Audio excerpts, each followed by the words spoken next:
الحمد لله نحمده نحمده ونستعينه ونستغفره ونعوذ بالله من شرور أنفسنا ومن سيئات أعمالنا من يهده الله فلا مضل له ومن يضلله فلا هادي له أشهد أن لا إله إلا الله وأشهد أن محمدا عبده ورسوله اللهم صل وسلم وبارك على سيدنا محمد وعلى آله وصحبه أجمعين أما بعد فيا أيها الحاضرون رحمكم الله أوصيكم ونفسي بتقوى الله وقد فاز المتقون فقد قال الله تعالى في كتابه الكريم أعوذ بالله من الشيطان الرجيم بسم الله الرحمن الرحيم يا أيها الذين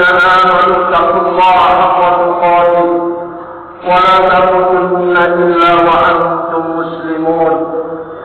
Wahai orang-orang yang beriman, bertakwalah kamu sekalian kepada Allah Subhanahu wa Ta'ala dengan sungguh-sungguh takwa, dan jangan sekali-kali kamu meninggal dunia kecuali dalam keadaan menjadi orang-orang yang pasrah diri kepada Allah Subhanahu wa Ta'ala. Sadaqallahul azim wa sadaqa rasuluhun nabiyul karim wa nahnu ala dzalika minasyahidin. Hadirin jamaah salat Jumat yang dimuliakan oleh Allah Subhanahu wa Ta'ala. Pada Jumat terakhir di bulan Dzulqa'dah ini, mari kita bersama-sama mengucapkan rasa syukur kehadirat Allah Subhanahu wa Ta'ala atas segala karunia nikmat yang Allah berikan kepada kita. Kita bisa melaksanakan sholat Jumat dalam keadaan sihah wal afiyah, dan kita semuanya oleh Allah Subhanahu wa Ta'ala diberikan nikmat yang utama, yaitu nikmat iman dan Islam. Mudah-mudahan kita menjadi hamba-hamba Allah yang pandai mensyukuri nikmatnya, sehingga Allah akan senantiasa memberikan banyak kenikmatan yang lain kepada kita sekalian. Para jemaah yang dimuliakan oleh Allah Subhanahu wa Ta'ala, pada Jumat terakhir di bulan Dzulqa'dah ini, saya ingin menyampaikan khutbah yang saya beri judul Darussalam, rumah kebahagiaan, rumah kedamaian. Mari kita bangun dunia dan kelak insyaallah kita akan memasukinya di akhirat. Para jemaah yang dimuliakan oleh Allah Subhanahu wa Ta'ala, tema berjudul yang saya ambil itu berdasarkan ayat-ayat suci Al-Quran, surat Yunus ayat 25. Allah berfirman, A'udzubillahi minasyaitonir rajim, Bismillahirrahmanirrahim. Wallahu yad'u ila Darussalam. Al-ayat. Allah mengajak kita semuanya untuk masuk ke dalam rumah kebahagiaan, rumah kedamaian.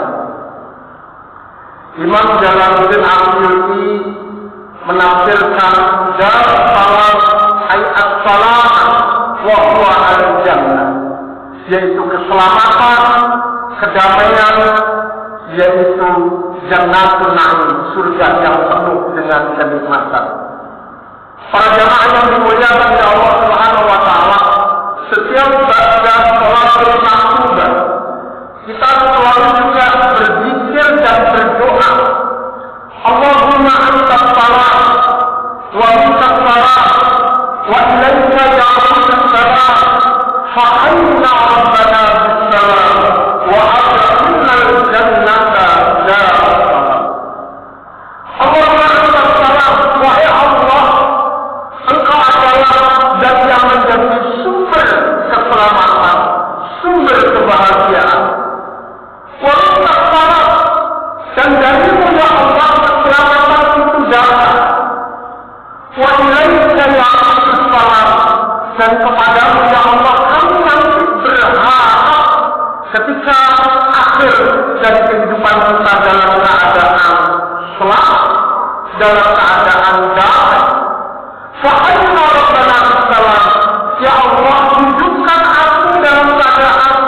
damai, selamat, bahagia. Wa adkhilnal jannata darussalam, dan masukkan kami nanti ya Allah ke dalam darussalam, ay jannatin na'im. Para jamaah yang dimuliakan oleh Allah Subhanahu wa taala, ketika baginda Rasulullah Muhammad sallallahu alaihi wasallam berhijrah dari kota Makkah ke kota Madinah, itu perjuangan yang luar biasa yang dilakukan oleh baginda Rasul dalam rangka untuk berdakwah. Takwahnya kan Nabi waktu itu adalah dakwah bersama sahabat tercintanya yaitu Abu Bakar As-Siddiq.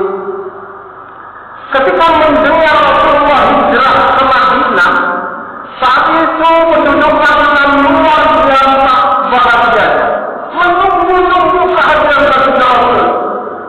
Banyak orang-orang saat itu sampai harus memanjat pohon kurma. Mereka harus naik ke rumahnya yang tingkat. Bahkan yang hadir bukan hanya orang-orang Muslim, sahabat Ansor, tapi juga orang-orang non-Muslim. Pada saat itu, ketika baginda Rasulullah Muhammad SAW sampai di kota Madinah, maka ada hadis yang disampaikan oleh baginda Rasul, yang disampaikan oleh sahabat Nabi yang bernama Abdullah bin Salam. Hadis ini yang dibicarakan adalah tentang darussalam. Kemudian yang menyampaikan hadis adalah Abdullah bin Salam. Para jamaah yang dimuliakan oleh Allah Subhanahu wa taala, saat itu baginda Rasul ketika sampai di kota Madinah, Rasulullah menyampaikan, ya ayyuhan nas, wahai manusia. Kanjeng Nabi tidak mengatakan ya ayyuhal muslimun, ya ayyuhan nas. Ternyata betul, yang hadir di situ bukan hanya umat Islam, tapi ada banyak orang-orang yang non-Muslim. Di antaranya adalah seorang pemimpin Yahudi yang bernama Husain bin Salam. Pada saat itu Rasulullah menyampaikan ya ayyuhan nas, wahai manusia, as-salam, sebarkan keselamatan, sebarkan kedamaian, sebarkan kebahagiaan. Kemudian wa'atimu ta'am, dan berilah makan kepada mereka-mereka yang membutuhkan. Wasilul arham, rajut silaturahim, rajut rasa persaudaraan sesama teman. Waqallu billaili wan nasu niyam, dan jangan lupa sholat malam tahajud ketika orang-orang dalam keadaan tidur.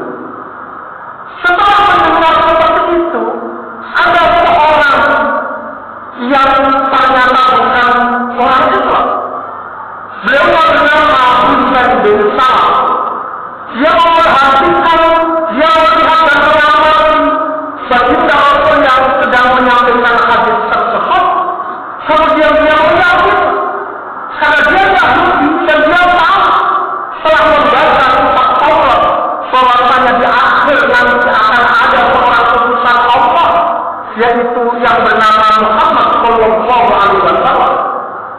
Sehingga saat itu dia mengamati dan meyakini ternyata ciri-ciri itu ada dalam diri Gusti Kanjeng Nabi Muhammad sallallahu alaihi wasallam. Sehingga dia setelah mendengar apa yang disampaikan oleh baginda Rasul, langsung dia mengatakan dengan dua lantang, asyhadu an la ilaha illallah wa asyhadu anna Muhammadar Rasulullah. Aku bersaksi bahwasanya tiada Tuhan selain Allah dan Kanjeng Nabi Muhammad engkau adalah utusan Allah. Para jamaah yang dimuliakan oleh Allah Subhanahu wa taala, mendengar suara yang keras itu, Rasulullah pun bertanya, siapa yang mengatakan itu? Akhirnya Husain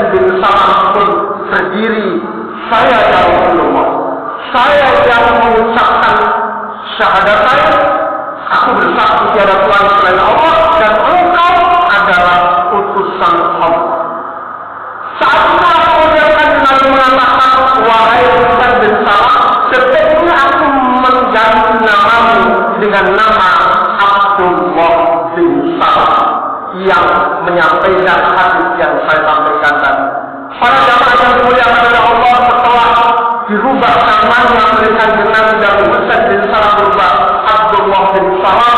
Abdullah bin Salam pun pulang ke rumah, menemui keluarganya, menemui tetangganya, menemui masyarakatnya, dan menceritakan tentang sosok Rasulullah Shallallahu Alaihi Wasallam. Maka banyak di antara mereka yang akhirnya kemudian masuk Islam. Makanya kita meniru kepada Abdullah bin Salam. Apa yang disampaikan oleh baginda Rasulullah SAW itu juga ketika kita pulang kepada keluarga kita dan umat itu musafir ini, kita juga harus sampaikan pesan Rasulullah Shallallahu Alaihi Wasallam tersebut. Para jamaah yang dimuliakan oleh Allah Subhanahu Wa Taala, ternyata dari hadis yang disampaikan oleh Abdullah bin Salam yang semula adalah sosok pemimpin Yahudi itu, ternyata Islam itu mengajarkan hablum minallah dan hablum minallah. Untuk hablum minallah ternyata begitu mudahnya. Hanya satu yang diperintahkan oleh baginda Rasul. Tapi hablum minallah begitu beratnya. Ada 3. 4 hal yang disampaikan oleh Rasulullah. 3 yang pertama adalah pesan untuk hablum minallah, dan 4 yang terakhir yaitu hablum minallah. Rasulullah SAW mempesankan kepada kita agar supaya Abdus Salam, ayo kita sebar kebahagiaan, kita sebar kedamaian, kita sebar keselamatan. Kita sebagai umat Islam seharusnya mengomong untuk itu. Abdus Salam bukan hanya sekedar mengucapkan Assalamualaikum berkata dengan sesama muslim, tapi kita menebar kebahagiaan, menebar kedamaian, dan menebar keselamatan kepada sesama kita. Kalau kita menginginkan untuk bisa masuk ke dalam Darus Salam atau Jannatul Na'im, maka pertanyaan yang ada dalam diri kita adalah sejauh mana, sebanyak berapa orang yang ada di sekitar kita kemudian mereka hatinya bahagia dan damai, merasa selamat ketika kita hadir di sekitar mereka. Bukankah Rasulullah SAW telah mengingatkan kepada kita, orang Islam itu adalah ketika kita atau orang tersebut hadir, orang-orang yang ada di sekitarnya merasa damai, tenang. Al-Muslimu man salima al-muslimuna min lisanihi wa min yadihi. Orang Islam itu hadir di dunia, maka ketika dia ada orang lain di sekitarnya merasa aman, damai, dia tidak terganggu dengan lesannya maupun dari tangannya. Para jamaah yang dimuliakan oleh Allah Subhanahu Wa Taala, kemudian aqimut ta'am, ya, berikan makanan kepada mereka yang membutuhkan. Artinya kalau dalam bahasa sekarang adalah bebaskan mereka dari kelaparan. Para jamaah yang dimuliakan oleh Allah, di antara kita mesti ada yang namanya orang yang kaya, ada orang yang miskin. Maka tugas orang yang kaya adalah berbagi rezeki kepada mereka-mereka yang membutuhkan, membebaskan mereka dari kelaparan. Program pemerintah kita, Pak Presiden, Pak Prabowo memberikan makan bergizi gratis, itu termasuk hadisnya Kanjeng Nabi. Alhamdulillah, insya Allah di Banten kita akan mendapatkan limpahan nikmat berupa program tersebut. Kami Pondok Pesantren Maulana Banten mendapatkan tugas untuk merealisasikan program tersebut yang insya Allah akan kita mulai pada bulan Juli. Yang rumah dapurnya sudah kita siapkan. Para jamaah yang dimuliakan oleh Allah Subhanahu Wa Taala, sebagai umat Islam, mari kita berupaya untuk mewujudkan agar supaya program tersebut bisa berhasil di masyarakat kita. Kemudian wasilul arham, ayo kita lanjut persaudaraan. Kita bangun rasa ukhuwah Islamiyah kita. Kita bangun rasa ukhuwah wataniyah kita. Kita bangun ukhuwah basyariyah kita. Kita hidup bersama-sama dalam lingkungan keluarga, lingkungan masyarakat kita. Kita bangun kebaikan bersama. Kita membangun silaturahmi tidak hanya kepada keluarga-keluarga kita yang jauh, tapi yang utama adalah kita bangun silaturahmi itu dengan keluarga kecil kita. Kita rahmati, kita sayangi suami kita sayangi istri kita sayangi anak-anak kita. Banyaknya anak-anak nakal yang terjadi di masyarakat itu karena adalah kegagalan hubungan silaturahmi orang tua bersama dengan keluarganya, wabil khusus dengan anak-anaknya. Itu berdasarkan hasil penelitian. Mayoritas problem masyarakat kenakalan anak-anak kita itu adalah kegagalan orang tua di dalam mendidik atau membangun hubungan silaturahim dengan anak-anak. Karena itu kita sayangi istri kita sayangi suami kita sayangi anak-anak kita, dan selalu kita bangun hubungan komunikasi yang intensif bersama anak-anak kita. Itu pesan Rasulullah yang terkait dengan hablum minanas ketika kita ingin masuk di dalam jalan salat. Kemudian yang keempat yaitu wassallu billahi. Rasulullah memberitahukan kepada kita kalau kamu ingin menjadi orang yang masuk ke dalam salat, maka sholatlah bangun di sepertiga malam terakhir utamanya untuk melaksanakan sholat tahajud. Bagi Rasulullah wajib melaksanakan tahajud. Kita melakukan disunahkan. Kenapa Rasulullah? Karena Rasulullah adalah seorang pemimpin. Maka ketika kita ibadah Rasul, apapun yang diberikan amanah kepada kita sebagai seorang pemimpin, mulai dari pemimpin rumah tangga yang paling kecil, pemimpin yang ada di tingkat RT, RW, desa, dan seterusnya sampai presiden. Ketika konsep Rasulullah wassallu billahi wan-niyam wan-nasriyam itu diwujudkan, maka insya Allah apa yang menjadi cita-cita sebagaimana dalam Al-Quran, baldatun thayyibatun wa rabbun ghafur, itu akan terwujud. Dan itu tidak hanya secara nasional atau bangsa kita menjadi negara yang baldatun thayyibun abdun ghafur, itu terwujud karena sumbangsi keluarga-keluarga yang berupaya untuk mewujudkan kedamaian dalam keluarganya dengan cara untuk bangun dan melaksanakan sholat tahajud di malam hari.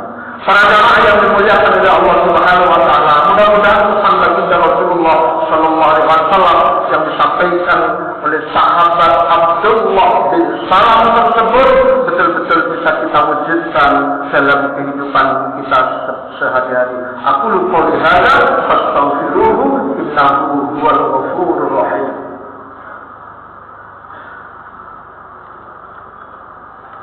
Allahumma shalli ala sayyidina Muhammad wa ala ali sayyidina Muhammad.